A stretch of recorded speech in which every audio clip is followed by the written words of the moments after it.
Hello everyone, Deb Floros, guest designer for Beadaholic. I love working with bugle beads. These are incredibly beautiful. They've got an amazing finish on them. They're Miyuki cylinder size number 2, and the color looks so beautiful with these yellow lined crystal seed beads from Toho. They're Icos and they are 11O. They're so pretty with the finish of the bugle beads.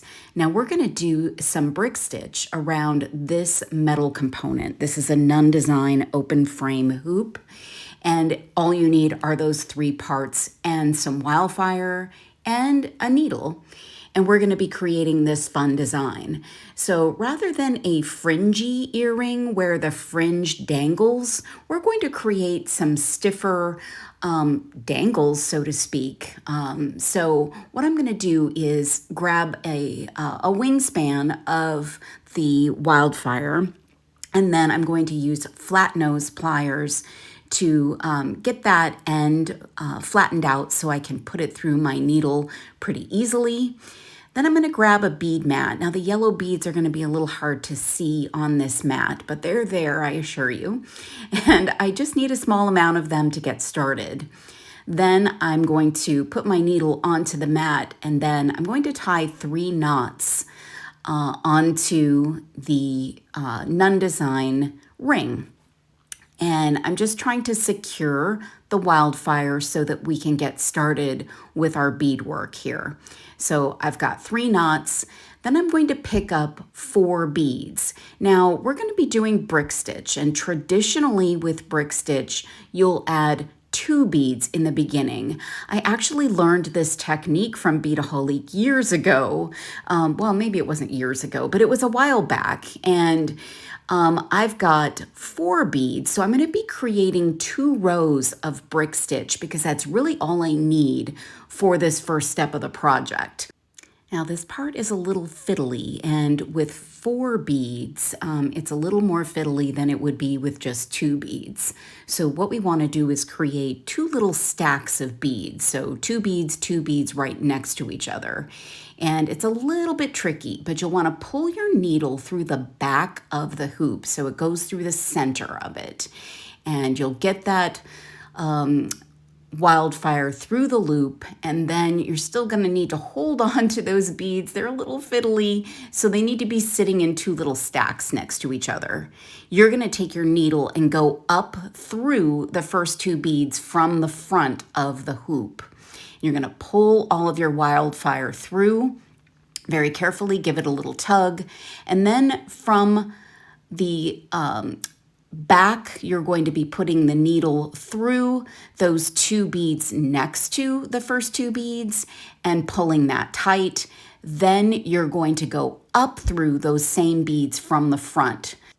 So up through the first 2 beads from the front, then from the back, you'll go down the 2 beads next to it, and then you'll go back up from the front through those second 2 beads. And what you want is your needle to be positioned on top of those first or those second 2 beads. So we've got 2 little rows here, and what we want to do is continue to create little 2 bead rows all along this bead frame. So I'm going to pick up 2 more beads, and then I'm going to pull my needle through that hoop in the center and go up through those 2 beads from the front. So the key is to pick up those 2 beads, pull them down, then pull your needle through the hoop from the back, and then you're going to go up through those beads from the front. And if you take a look at your bead work, you should be able to see that there's a little thread bridge on top of your beads. So it's almost like you're creating a little secure path of your thread all the way along those beads.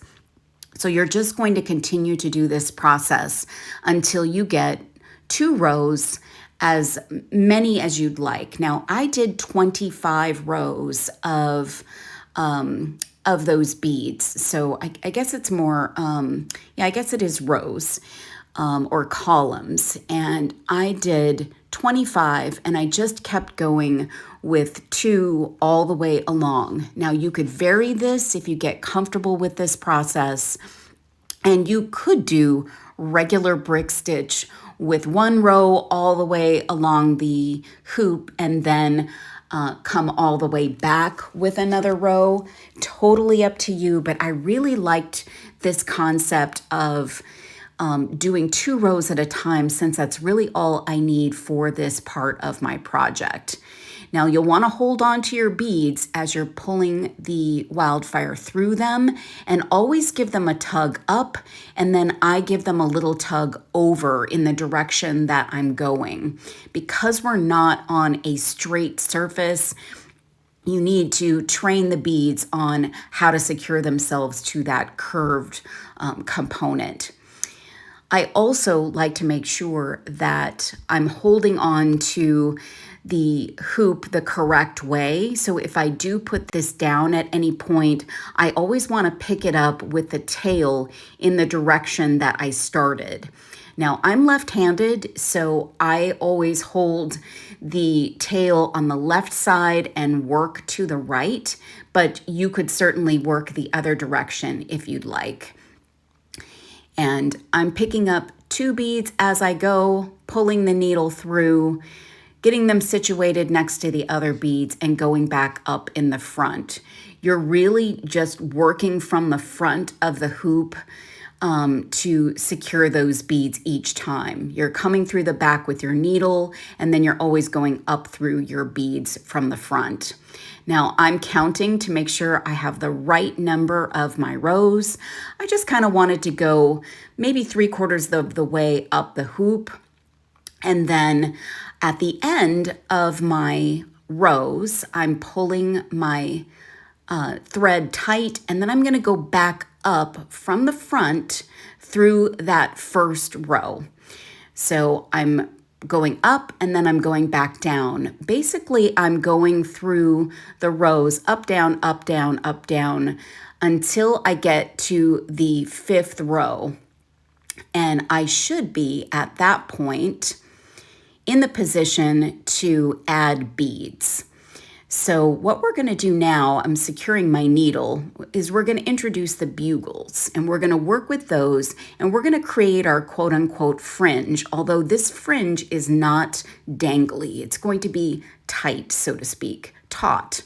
So I'm adding 1 size 11, 1 bugle bead, and 3 size 11. So it will look like that onto my needle. And then I'm going to pull those 3 beads away and skip them and go back down with my needle through the bugle bead, through that size 11, and through my row of 2 beads and over the top of my hoop. We're going to be doing all of our work from the front of this hoop for this part of the project. And basically what we're creating at the end of that bugle by skipping those 3 beads is a little picot kind of design. So we've got 3 little beads, little picot design. And then once you've done your first row, you're going to need to go back down the 2 beads that are on your frame and then load up your next round of beads. So you'll pick up an 11-0, a bugle, and 3 seed beads again. And I sometimes load the beads by picking them up with my needle, but you definitely may have a challenge in picking up the bugle, so you could put that on with your hand, or you could load all the beads with your fingers, however you'd like. So that's what my little row looks like, pulling those first 3 beads out of the way. Then I'm going to go back down through that bugle, through that first 11-0, and then through my 2 beads that are secured onto my hoop. And I am on top of or in front of that hoop and pulling those beads tight. And sometimes you'll have to play around with those 3 little beads. Sometimes they go perfectly into that picot shape, and then other times they don't. So before you pull tight, you'll want to make sure they get into the position that you'd like, and you can manipulate them around before you pull them tight. So picking up beads again, just showing you one more time, getting that 1 seed bead, the 1 bugle, and the 3 seed beads. And then you pull them down close to your frame and then pull those first 3 beads away, go back down through your bugle, the seed bead, and through the 2 rows that are on your frame, and pull the thread all the way through. And your little picot is there. Make sure it looks the way you want, and then give it a nice tug. Then you're just gonna go back down. And oh, by the way, if you actually have to pull something out, you make a mistake along the way, you can just easily get your thread back on just the way that you started. All right, so I'm continuing on and I'm just repeating the same process. And I'm going to put all of these little quote unquote fringes on here until I get to a point where I've got 4 rows left. So I want to match up the other side and have 4 rows that do not have the bugles on them. And once I do that, once I've got all of those on, then I'm just going to go up, down through all of those sort of empty rows that we've already done and pull my wire tight. You're basically just threading through your thread to get to the end and getting one more bit of security in getting those beads tight. I tie a couple more knots at the end. Some people add a little bit of glue here. I don't. I've never had that issue, but you could certainly add a little bit of glue. I use some nice sharp scissors to cut off my excess, and then I use a thread burner to get those ends burned down. You could do some more going back through the beads if you'd like. You do risk cracking the beads. Now I picked out these hoops. They have these ear wires, and they have a very small hole and don't really go around the hoop. So I'm adjusting with my round nose pliers, making them a little bit bigger so that they go on to my earring. And oh my gosh, I love these earrings. They are so much fun. This is a really fun project to make. It's a little tough to get used to brick stitch with 2 beads at a time, but I think for this project, it's a little bit more efficient. You can find everything to make these fun earrings at beadaholique.com. Thank you so much for watching.